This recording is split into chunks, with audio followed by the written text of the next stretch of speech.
Peace. Today is Wednesday, February 27th. Make it today's math. Wisdom God, all being born to born. Say that again. Wisdom God, all being born to born. Oh, you know Digger loves being born to born, all being born to born. Wisdom is your wise words. God is your true self. And born is to bring into existence mentally as well as physically. Peace to the gods and earths.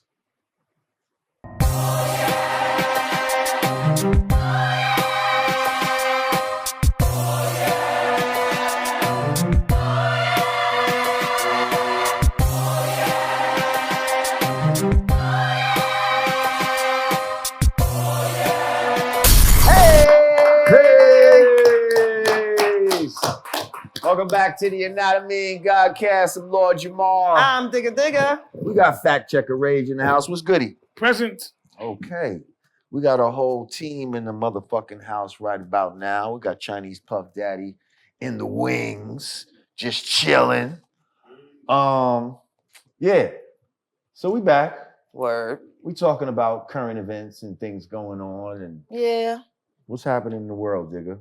Talk to us. Let's see. There was a really big exchange between Micheal Rappaport and Meek Mill. Oh, man. Um, Micheal Rappaport. Yeah.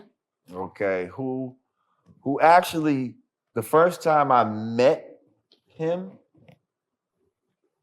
he comes up to us, it was at like the premiere for The Sopranos, he comes up to us and starts singing like an obscure Brand Nubian song verse.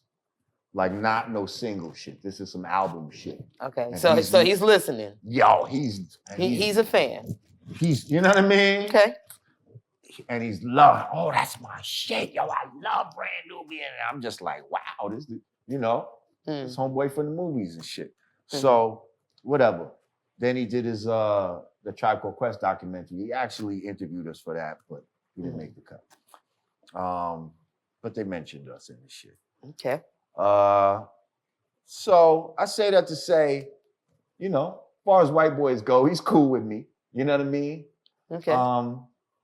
But this shit he's talking about with Meek Mill is trash, and that's not his top 20 in Philly. I'm gonna have to disagree with him on that. And then we also have the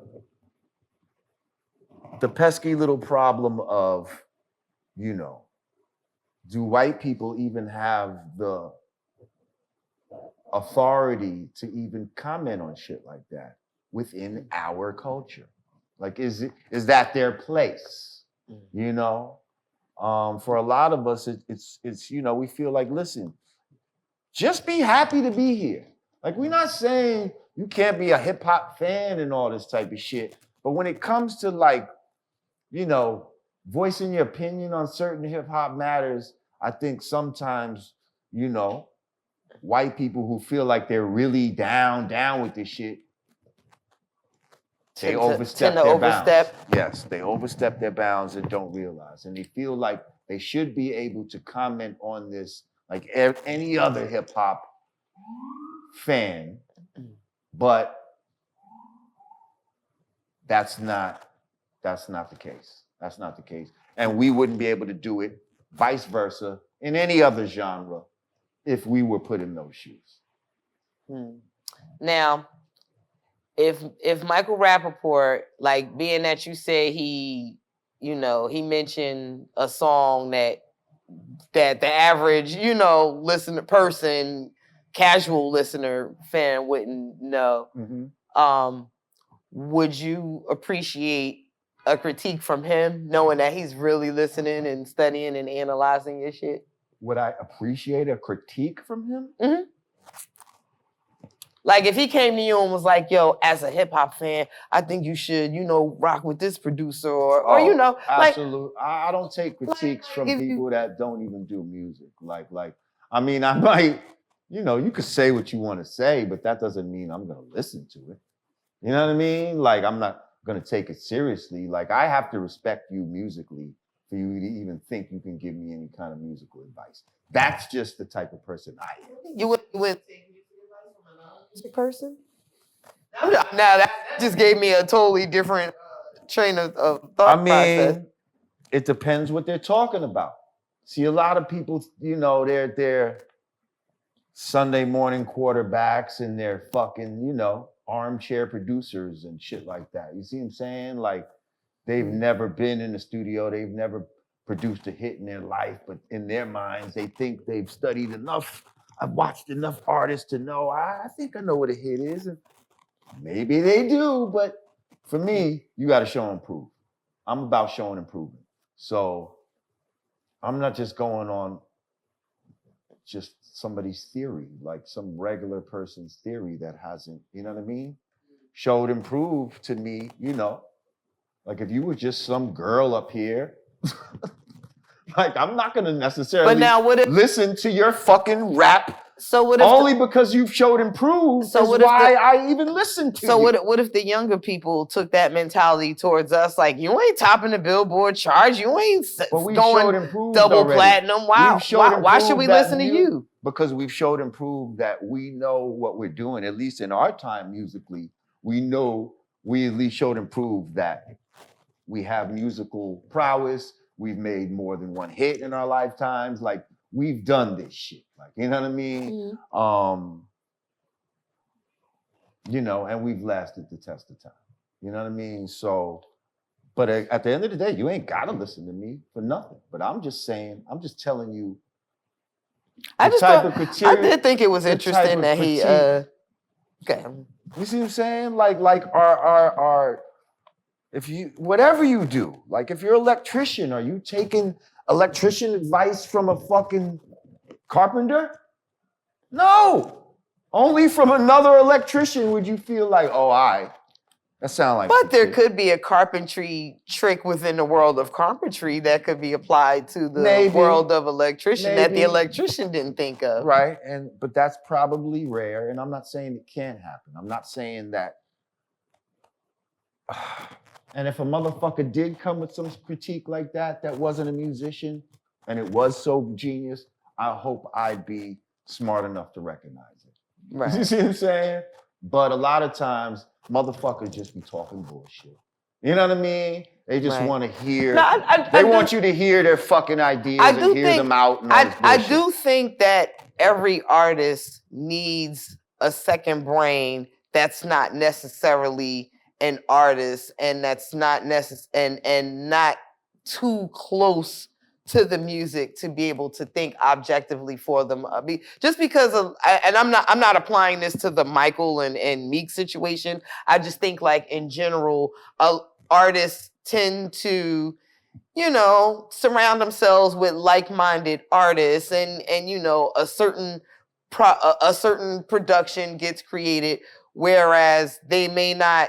And it becomes almost like preaching to the choir, whereas sometimes there is that non-musical objective person that can stand back and say, look, as your fan, it's not just being a fan, it's not just, being a yes man to you. I think you need to do X, Y, and Z. I do think every artist needs that. Even the dopest, I do all my own shit. Like, I have one. You know what I mean? I have somebody like, okay, enough of that. But it's probably somebody close to you that you respect.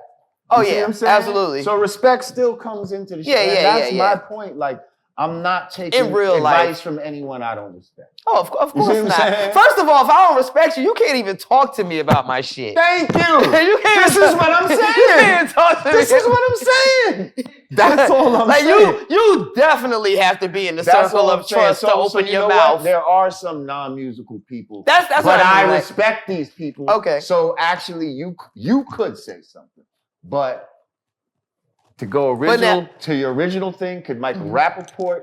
Yeah, getting back to them. I'm curious to know everybody doesn't mind hearing positive shit about them, of course. I wonder. I wonder, because what I didn't get from the story is how the conversation even came up. Like, I don't know, it was somebody just randomly asking Michael who his favorite rappers are, or what you think about this one, what you think about that one. All we know is because it seemed like it was just it just started out of the headline. Well, first of all, Micheal Rappaport said Meek is trash. That's all. That's like the headline. If you follow Micheal Rappaport on IG, which I do, and so he comes into my timeline sometimes.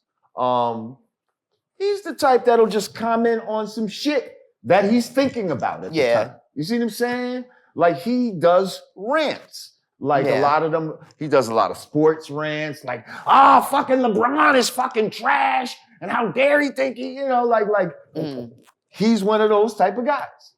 Like that's part of his shtick as well. Okay. So but don't do that shit hip hop.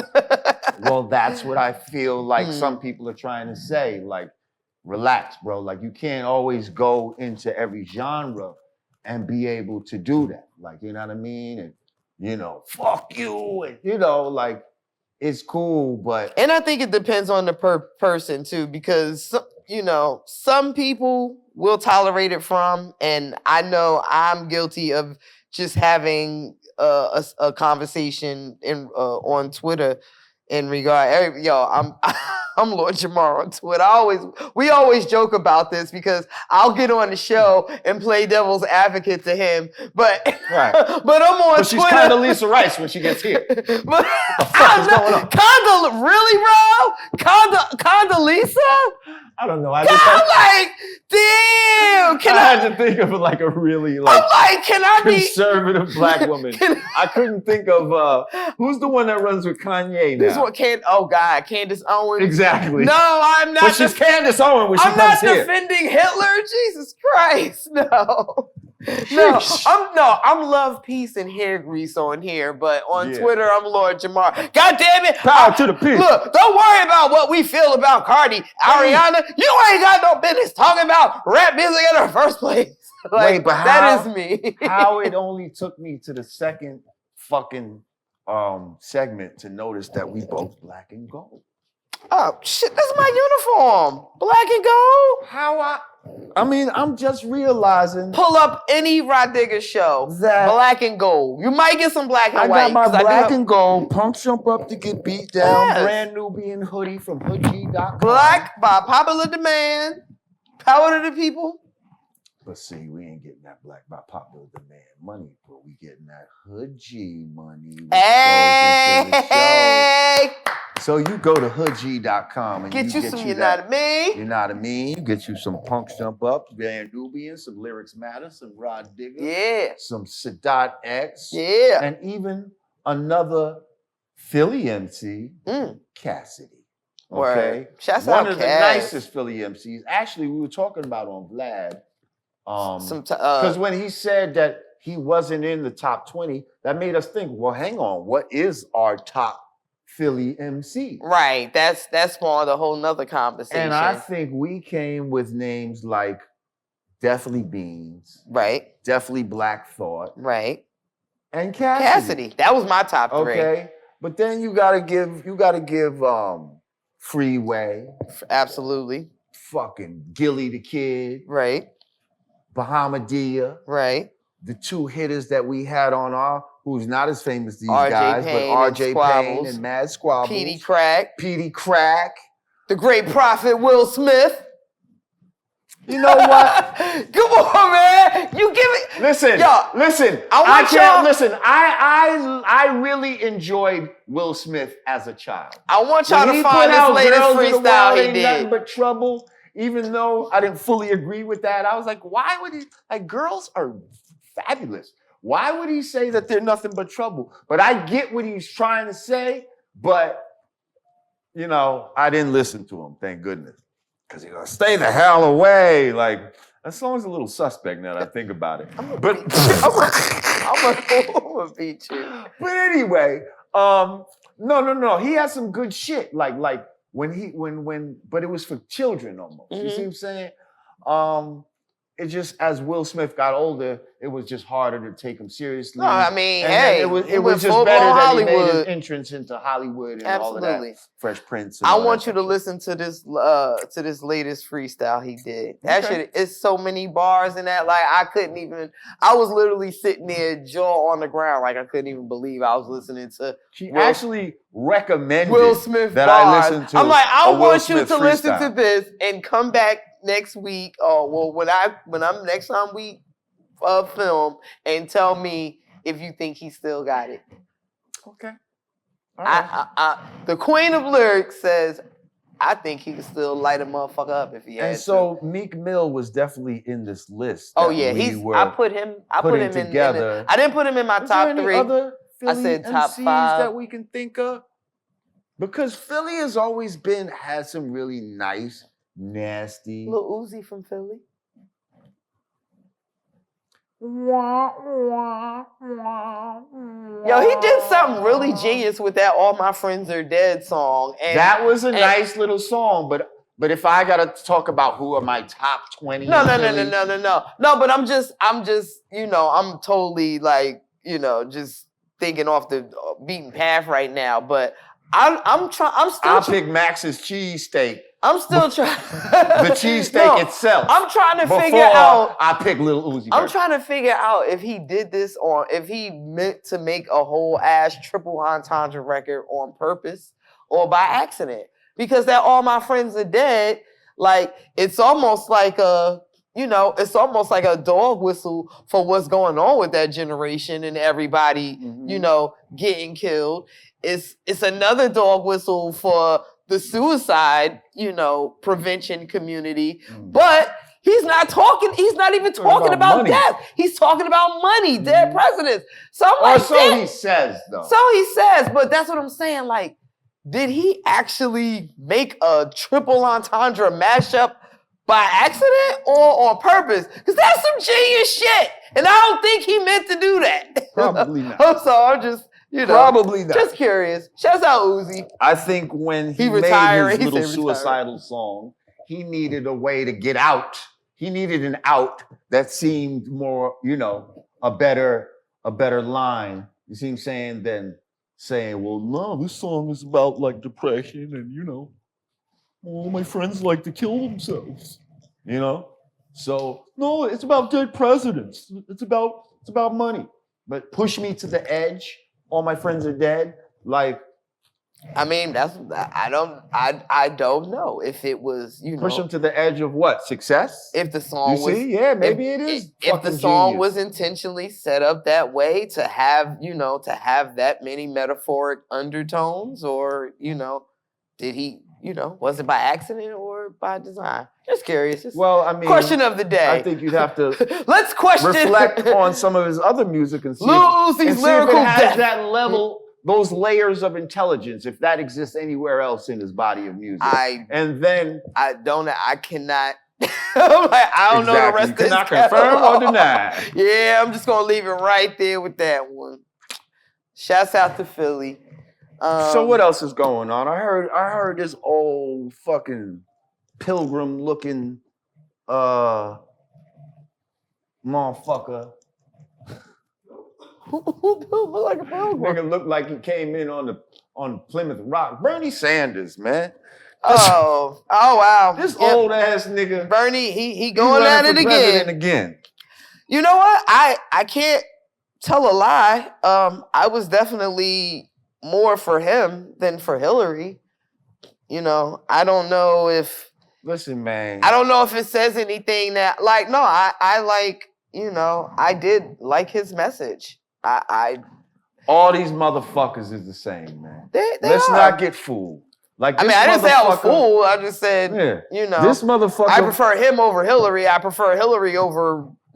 This motherfucker Trump. Bernie Sanders talks all this slick shit, yet he voted against a bill that was basically supposed to audit the IRS or audit the U.S. Treasury or something to that effect. I don't know if you could fact check that, Rage, but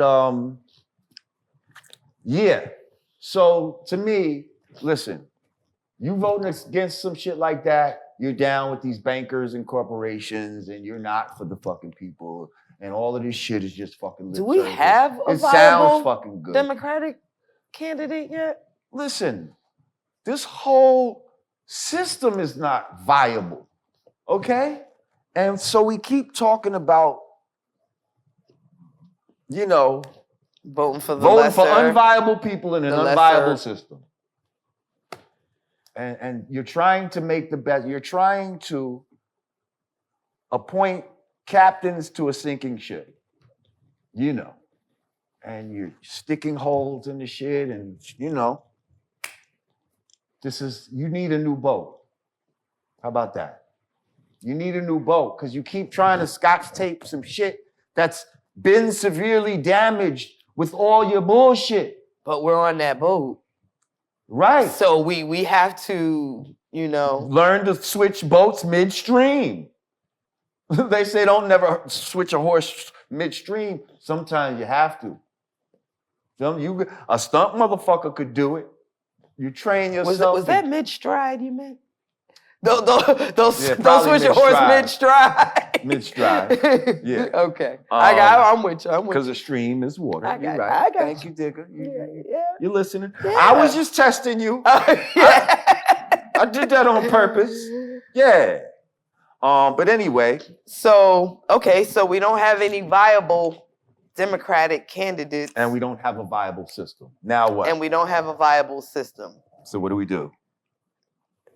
Do we make a call to action to identify or pinpoint someone that we would like to see president?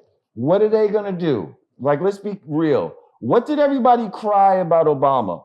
Oh, he was unable to do this and that because he, his hands were tied and, now we're back to, this is not this is the money game. This is the government game. Now, another thing real quick, I just want to put out there. I'm sorry, because you just made me think of something too. I know, because I'm one of those people that felt like Obama's hands were tied. Mm-hmm. Now, so what difference would it make? When you put somebody else in there, their hands going to be tied too. No. Why? Because the system is fucked. What would the case be if we had that same Democratic president with a Democratic House? We can't have a Democratic president. It wouldn't be much different, and they're not going to let that happen. We can't have. That's why they let him in the first place. We can't have a Democratic president with a Republican House and a Republican Senate. Nothing we want is going to pass.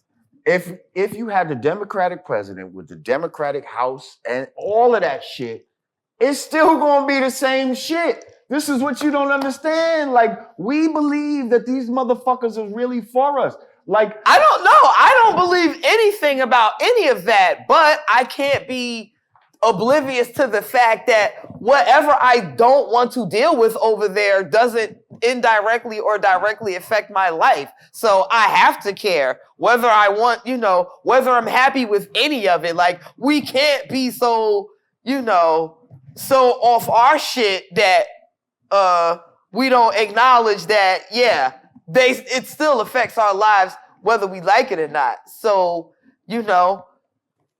either we're going to complain about the system and say we don't want anything to do with it, but watch our life still get torn to pieces. I'm saying we need to be working towards creating a new system. Right. So that's my question. That's what we need to be doing. I know we're not going to answer the question right now within this last 2 minutes. 5 minutes. But I'm curious to know, are there any figureheads within our community that we would be comfortable, leading the charge? Ask the people. Beautiful black people, watchers of the Yanadameen Godcast. In the comments, let us know, are there any persons out there, any of our black figureheads that you would like to see or that you could see yourself rallying behind as the next president of the United States? Or even just the head of the black party that we're going to form, because fuck the Democrats and the Republicans. You tell us. Yanadameen Godcast. Peace. Peace.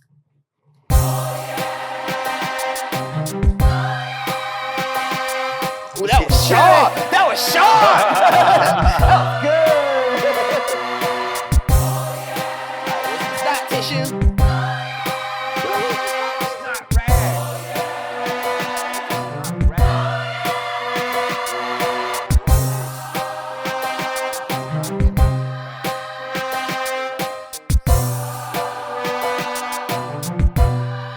Brooklyn's historic The Black Lady Theater is now taking bookings.